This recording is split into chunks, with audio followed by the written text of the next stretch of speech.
گئے تھرا گئے یزید کے سب لشکر و سپاہ، تھرا گئے یزید کے سب لشکر و سپاہ، نیزے پہ جب حسین کا سر بولتا رہا، نیزے پہ جب حسین کا سر بولتا رہا۔ حضرت عیسیٰ علیہ الصلاۃ والتسلیم کے زندہ آسمانوں پر اٹھائے جانے کے بعد ایک لمبا زمانہ گزر گیا،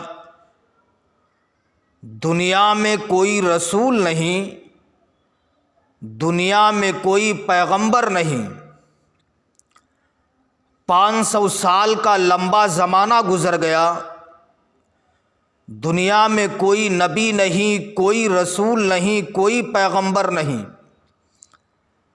پہلے کا یہ دستور تھا کہ ایک نبی جاتا تھا، دوسرا آ جاتا تھا، دوسرا جاتا تھا، تیسرا آ جاتا تھا، تیسرا جاتا تھا، چوتھا آ جاتا تھا، یہ سلسلہ جاری و ساری رہتا تھا۔ حضرت عیسیٰ علیہ السلام کے زندہ آسمانوں پر اٹھائے جانے کے بعد ایک لمبا زمانہ گزر گیا، صدیاں گزر گئیں، دنیا میں کوئی رسول نہیں، دنیا میں کوئی پیغمبر نہیں، دنیا میں کوئی نبی نہیں۔ وقت گزرتا گیا، سال مہینوں میں گزرے، مہینے ہفتوں میں گزرے، ہفتے دنوں میں تبدیل ہوئے، دن گھنٹوں میں بدلے، گھنٹے سیکنڈوں میں بدلے۔ تقریباً 33,33,000 معبودان باطلہ کی پرستش کی جانے لگی، بڑے بڑے درختوں کی پرستش کی جا رہی تھی، بلند و بالا پہاڑ کو دیکھ کر کے ان کی پرستش کی جا رہی تھی، آگ کی پوجا کی جا رہی تھی، دریاؤں کی پوجا کی جا رہی تھی، آٹا گوندھ لیتے، کہتے تھے یہ ہمارا معبود ہے، اس کی پرستش کرنا شروع کر دیتے۔ 500 سال کا لمبا زمانہ گزر گیا، ہر طرف ظلمت ہی ظلمت ہے، ہر طرف تاریکی ہی تاریکی ہے، ہر طرف اندھیرے ہی اندھیرے ہیں۔ دنیائے انسانیت چیخ چیخ کر کے دعائیں کرنے لگی، پروردگار ایک لمبا زمانہ گزر گیا، دنیا میں کوئی رسول نہیں ہے، دنیا میں کوئی پیغمبر نہیں ہے، دنیا میں کوئی نبی نہیں ہے، مولا تو کسی ایسے کو بھیج دے جو ساری دنیا سے تاریکیاں مٹا دے، جو ساری دنیا سے ظلمتیں مٹا دے، جو ساری دنیا سے اندھیرے مٹا دے۔ اے پروردگار کسی ایسے کو بھیج دے جو ساری دنیا سے اندھیرے کو مٹا کر کے پوری دنیا میں اجالے ہی اجالے پھیلا دے۔ دنیائے انسانیت چیخ چیخ کر کے دعائیں کرنے لگی۔ رب نے فرمایا میرے بندو مت گھبرانا، ٹھیک ربیع الاول کی 12 تاریخ کو صبح و صادق کے وقت اللہ رب العزت نے حضرت آمنہ خاتون کی گود میں رسالت کا وہ مہتاب، رسالت کا وہ سورج طلوع فرما دیا کہ جب آقا کریم صلی اللہ علیہ وسلم نے اپنی زلفوں کو بکھیرا، ساری دنیا سے ظلمتیں مٹ گئیں، ساری دنیا سے تاریکیاں مٹ گئیں، ساری دنیا سے اندھیرے مٹ گئے، پوری دنیا میں اجالے ہی اجالے پھیل گئے۔ اور سچ پوچھو یہ سب کچھ ہونا چاہیے تھا، اس لیے جب آمنہ کا لال دونوں عالم کا مالک و مختار، نائب پروردگار، ہم غریبوں کا غم گسار، من اللہ نور کا تاج پہن کر جلوہ افروز ہوا تو ہر قسم کا اندھیرا کیوں نہ غائب ہوتا۔ رجب المرجب شریف کی 27ویں تاریخ ہے، 27ویں رات ہے، 27ویں شب ہے۔ آقا کریم صلی اللہ تعالی علیہ وسلم اپنی چچا زاد بہن کے گھر تشریف فرما ہیں۔ اللہ رب العزت نے حضرت جبریل امین کو حکم دیا، اے جبریل جاؤ، آج 27ویں شب ہے، میرے پیارے محبوب کو دولہا بنا کر کے میری بارگاہ میں لے کر کے آؤ۔ حضرت جبریل امین نے حکم خدا بندی سنا۔ سننے کے بعد فرشتوں کو حکم دیتے ہیں کہ تم لوگ تیار ہو جاؤ۔ روشنی کا انتظام و انصرام کروانا شروع کر دیا، مشالیں جلوانے لگے۔ اللہ نے فرمایا جبریل تم تنہا نہ جاؤ، میکائیل کو بھی ساتھ میں لے لو، جو تمہارے ساتھ 70,000 فرشتے ہیں ان کو بھی ساتھ لے لو، میرے پیارے محبوب کو دولہا بنا کے میری بارگاہ میں لے کے آؤ۔ حضرت جبریل امین نے جب چلنے کا قصد کیا، چلنے کا ارادہ کیا، ارشاد فرماتے فرشتوں جنتی شمع جلا لو، جنتی مشعلیں جلا لو، روشنی کا انتظام و انصرام کر لو، اس لیے اللہ کے محبوب کی آمد ہونے والی ہے، اللہ کے محبوب کی آمد ہونے والی ہے۔ حضرت جبریل امین روشنی کا انتظام و انصرام کروانے لگے، مشعلیں جلوانے لگے، شمعیں روشن کروانے لگے۔ رب نے ارشاد فرمایا جبریل شمعیں کیوں جلوا رہے ہو، مشعلیں کیوں جلوا رہے ہو، روشنی کا انتظام و انصرام کیوں کروا رہے ہو؟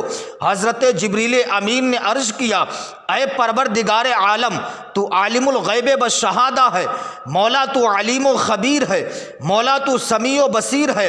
اے پروردگار عالم، تیرے محبوب کو زمین کے جس حصے سے لینے جا رہا ہوں ہر طرف اندھیرے ہی اندھیرے ہیں، ہر طرف تاریکی ہی تاریکی چھائی ہوئی ہے۔ مولا میں روشنی کا انتظام اس لیے کروا رہا ہوں، مشعلیں اس لیے جلوا رہا ہوں کہ تیرے پیارے محبوب کو اندھیرے میں نہیں بلکہ اجالے میں لے کر آیا جائے گا۔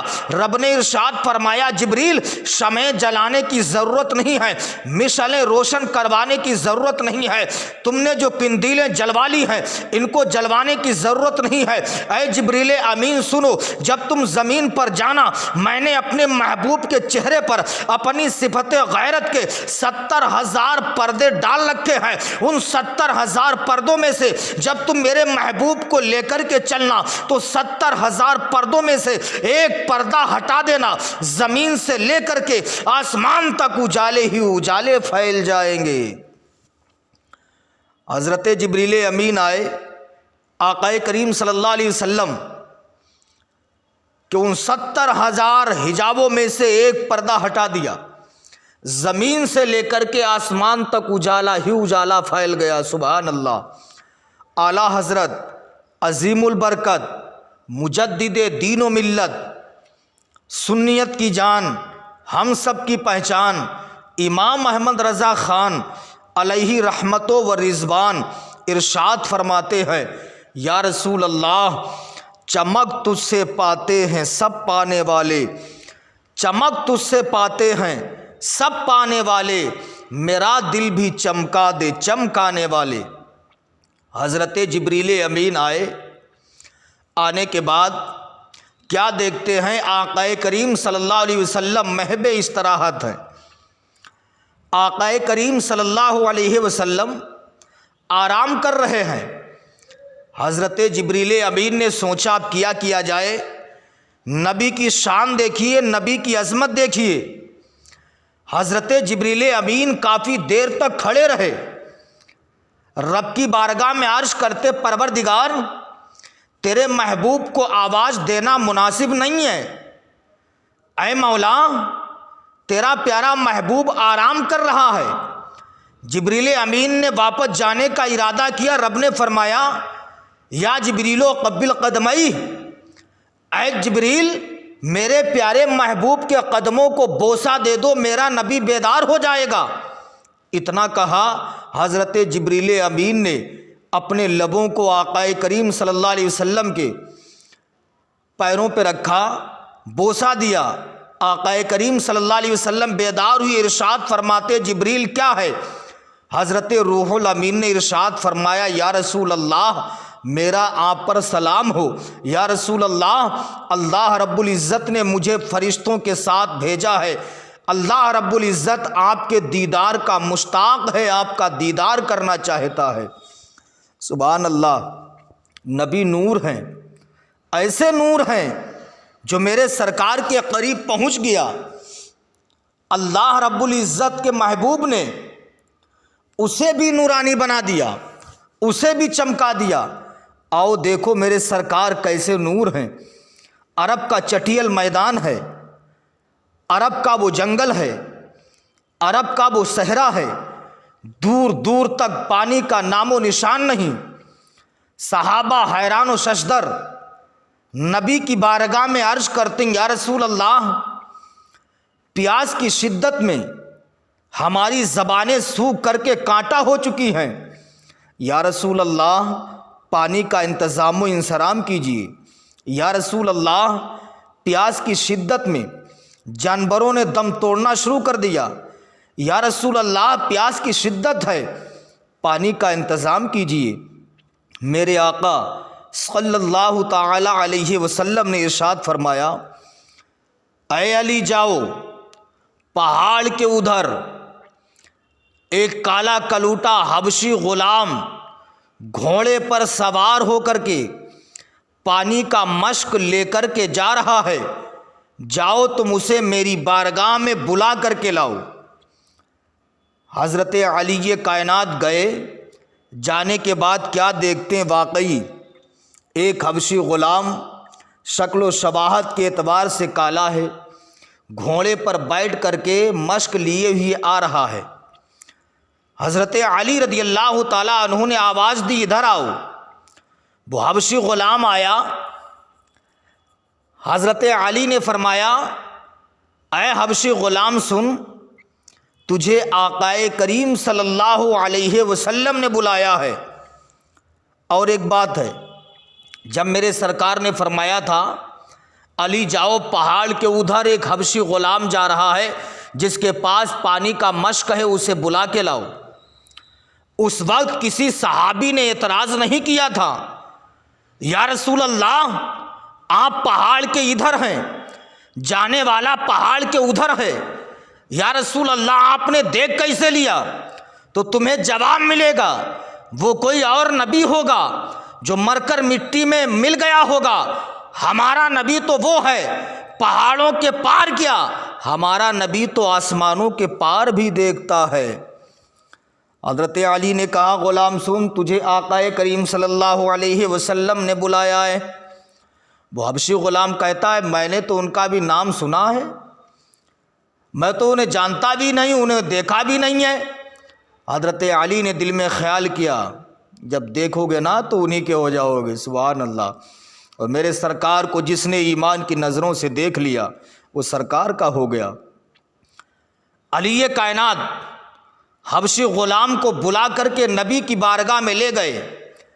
آقا کریم صلی اللہ علیہ وسلم نے حبشی غلام سے کہا پانی کا مشک ہمیں لاؤ، صحابہ پیاسے ہیں۔ پیاس کی شدت میں جانوروں نے دم توڑنا شروع کر دیا ہے، پیاس کی شدت میں جانوروں نے دم توڑنا شروع کر دیا ہے۔ حبشی غلام نے پانی کا مشک میرے سرکار کے دشت مبارک میں دیا۔ آقا کریم صلی اللہ تعالی علیہ وسلم نے وہ پانی کا مشک لیا، لینے کے بعد اپنا لعاب دہن، اپنا تھوک شریف نکالا، نکالنے کے بعد اسی پانی میں ڈال دیا، اسی مشک میں اپنا تھوک شریف ڈال دیا، ڈالنے کے بعد نبی نے فرمایا صحابہ پیو۔ صحابہ پیتے ہیں۔ نبی نے فرمایا جانوروں کو پلاؤ۔ صحابہ نے جانوروں کو پلایا۔ نبی نے فرمایا اپنی حاجتیں پوری کر لو۔ صحابہ نے اپنی حاجتیں پوری کر لیں۔ صحابہ نے جب ساری حاجتیں پوری کر لیں، برتنوں میں پانی بھر لیا، عرض کرتے ہیں یا رسول اللہ اب یہ پانی کا مشک واپس کر دیجئے۔ میرے سرکار نے فرمایا صحابہ اپنی حاجتیں پوری کر لو۔ صحابہ کہتے ہیں یا رسول اللہ ہم نے اپنی ساری حاجتیں پوری کر لی ہیں، یا رسول اللہ ہم نے پانی پی لیا ہے، جانوروں کو پانی پلا دیا ہے، ہم نے اپنے برتنوں میں پانی بھر لیا ہے، یا رسول اللہ پانی کا مشک واپس کر دیجئے۔ میرے سرکار نے وہ پانی کا مشک لیا، حبشی غلام کے ہاتھ میں دیا۔ اب وہ حبشی غلام جب پانی کا مشک لیتا ہے، مشک میں جھانک کے دیکھتا ہے، پانی میں جھانک کے دیکھتا ہے، بار بار نبی کا چہرہ دیکھتا ہے۔ میرے نبی نے پوچھا حبشی غلام یہ بتا تو پانی میں جھانک کے بھی دیکھتا ہے، بار بار میرا چہرہ بھی دیکھتا ہے؟ وہ حبشی غلام کہتا یا رسول اللہ میں پانی میں جھانک کے اس لیے دیکھتا ہوں، میں نے اپنی آنکھوں سے دیکھا ہے سارے صحابہ نے پانی پیا ہے، اپنے برتنوں میں پانی بھر لیا ہے، جانوروں کو پانی پلا دیا ہے۔ یا رسول اللہ جب میں نے اب پانی آپ کو دیا تھا اس وقت اس میں پانی کم تھا، سارے صحابہ نے پانی پیا بھی، برتنوں میں بھی بھر لیا، جانوروں کو بھی پانی پلا دیا۔ یا رسول اللہ اس میں پانی گھٹا نہیں ہے بلکہ پانی اور زیادہ بڑھ گیا ہے۔ سبحان اللہ، یہ شان ہے میرے سرکار کی۔ صرف لعاب دہن ڈالا ہے، صرف میرے سرکار نے اپنا تھوک شریف ڈالا ہے، اتنی برکتیں ہو گئیں کہ سارے صحابہ نے پانی پیا بھی، جانوروں کو بھی پلایا، برتنوں میں بھر لیا۔ اب حبشی غلام نے میرے سرکار کا جب معجزہ دیکھا، حبشی غلام میرے سرکار کے قدموں پر گر جاتا ہے۔ جب قدموں پر گرا تو میرے سرکار نے اپنا دست مبارک اس حبشی غلام کے چہرے پر پھیر دیا۔ وہ کالا تھا، سرکار کا ہاتھ شریف لگنا ہوا وہ گورا ہو گیا، اتنا گورا ایسا لگنے لگا کہ اس کے چہرے میں چودھویں کا چاند اتر آیا۔ حبشی غلام نے کہا آقا مجھے کلمہ پڑھاؤ۔ میرے سرکار نے کلمہ پڑھایا، لا الہ الا اللہ محمد الرسول اللہ، کلمہ پڑھا کے داخل اسلام کر لیا۔ اب حبشی غلام کہتا یا رسول اللہ میں نے آپ کا کلمہ پڑھ لیا ہے، میں آپ کے دامن سے وابستہ ہو گیا ہوں، یا رسول اللہ میں آپ کی بارگاہ میں رہنا چاہتا ہوں۔ میرے سرکار نے فرمایا نہیں، میں نہیں رکھوں گا، اس لیے تمہارا بھی ایک آقا ہے، تم اس کے غلام ہو، اس کی غلامی تم پر فرض ہے، تم اپنے آقا کے پاس چلے جاؤ۔ اس نے کہا نہیں میں آپ کے پاس رہوں گا۔ نبی نے فرمایا نہیں تمہیں جانا پڑے گا۔ نبی نے اس لیے بھیجا تاکہ زمانہ جان جائے۔ نبی نے فرمایا اے غلام سن لے، میں تجھے اس لیے وہاں بھیج رہا ہوں تاکہ زمانہ جان جائے کہ میں اللہ کا پیغمبر ہوں، میں اللہ کا رسول ہوں، میں کسی کی امانت پر قبضہ کرنے نہیں آیا ہوں بلکہ لوگوں کی امانتیں لوگوں تک پہنچانے کے لیے آیا ہوں۔ اب حبشی غلام نے بات کو مانا، میرے سرکار کے دست مبارک کو بوسہ دیا، دینے کے بعد گھوڑے پر سوار ہوا، پانی کا مشک رکھتا ہے، جانے کے بعد اپنے آقا کے سامنے گیا، گھوڑے کو استبل میں باندھا، پانی کا مشک لیا، آقا کے سامنے گیا، ہاتھوں کو باندھ کے کھڑا ہو گیا۔ اس کے آقا نے دیکھا کہ بڑا حسین و جمیل نوجوان کھڑا ہے، ایسا لگ رہا ہے کہ اس کے چہرے میں چودھویں کا چاند اتر آیا ہے۔ اب اس غلام نے کہا میرے آقا یہ پانی کا مشک ہے، یہ آپ کا گھوڑا ہے۔ اب اس کے آقا نے کہا سن تو میرا غلام نہیں ہے، اس لیے کہ میرا غلام شکل و شباہت کے اعتبار سے بڑا کالا تھا، لیکن تیرا چہرہ تو اتنا روشن و ہویدا ہو گیا، اتنا حسین و جمیل ہو گیا، ایسا لگ رہا تیرے چہرے میں چودھویں کا چاند اتر آیا ہے۔ اتنا کہنا تھا، غلام نے کہا آقا سنیے، میں تمہارا غلام ہوں، تم میرے آقا ہو، یہ بتائیے گھوڑا آپ کا ہے یا نہیں؟ آقا نے کہا ہاں گھوڑا میرا ہے۔ کہا پانی کا مشک؟ کا پانی کا مشکیزہ بھی میرا ہے۔ کہا جب گھوڑا بھی تمہارا ہے، پانی کا مشک بھی تمہارا ہے، تو یہ غلام بھی تمہارا ہے۔ آقا نے کہا نہیں تو جھوٹ بولتا، تو میرا غلام نہیں ہے، میرا غلام تو شکل و شباہت کے اعتبار سے بڑا کالا تھا، لیکن تو اتنا حسین و جمیل ہو گیا کہ تیرے چہرے میں ایسا لگتا 14ویں کا چاند اتر آیا ہے۔ یہ بتا کیا تو نے میرے غلام کو مار دیا ہے؟ اگر مارا ہے تو اس کی لاش تو نے کہاں ڈالی ہے؟ اتنا کہا، آقا کو غصہ آیا، غصے میں اپنے غلام کو مارنا شروع کیا۔ اب یہ چیختا ہے، چلاتا ہے، شور مچاتا ہے تو اس کے دوستوں آپ قریب آ جاتے ہیں۔ آنے کے بعد اس نے کہا کہ اے لوگوں دیکھو، یہ میرا آقا، میں اس کا غلام ہوں، لیکن یہ مجھے غلام ماننے کے لیے تیار نہیں ہے۔ گھوڑا بھی اسی کا ہے، پانی کا مشک بھی اسی کا ہے، لیکن یہ ماننے کے لیے تیار نہیں ہے، مجھ سے کہتا ہے کہ میں اس کا غلام نہیں ہوں۔ ساتھیوں نے کہا بات تو صحیح ہے، تو اس کا غلام نہیں ہے، اس لیے کہ اس کا غلام تو شکل و شباہت کے اعتبار سے بڑا کالا کلوٹا تھا، لیکن تیرا چہرہ تو اتنا روشن ہو گیا، ایسا لگ رہا تیرے چہرے میں 14ویں کا چاند اتر آیا ہے، ایسا لگتا ہے کہ تیرے چہرے میں 14ویں کا چاند اتر آیا۔ اب یہ غلام بھی شش و پنج میں ڈوب گیا۔ ڈوبنے کے بعد کہتا آئینہ لاؤ، شیشہ منگواتا ہے، شیشے میں اپنی شکل دیکھتا تو کیا دیکھتا ہے؟ واقعی ایسا لگ رہا ہے کہ چہرے میں 14ویں کا چاند اتر آیا ہے۔ اس نے کہا میرے ساتھیوں سن لو، اے میرے آقا تم بھی سن لو، میں تمہارا غلام ہوں، تم میرے آقا ہو، لیکن بات یہ ہے میں راستے میں آ رہا تھا، مدینے والے مصطفیٰ جان رحمت سے ملاقات ہو گئی تھی، انہوں نے اپنا دست مبارک میرے چہرے پر لگا دیا تھا، میں پہلے کالا تھا اب میں گورا ہو چکا ہوں، ان کے دست مبارک کی برکتیں ہیں کہ انہوں نے اپنا ہاتھ شریف میرے چہرے پر پھیر دیا ہے، میں پہلے کالا تھا اب میں گورا ہو چکا ہوں۔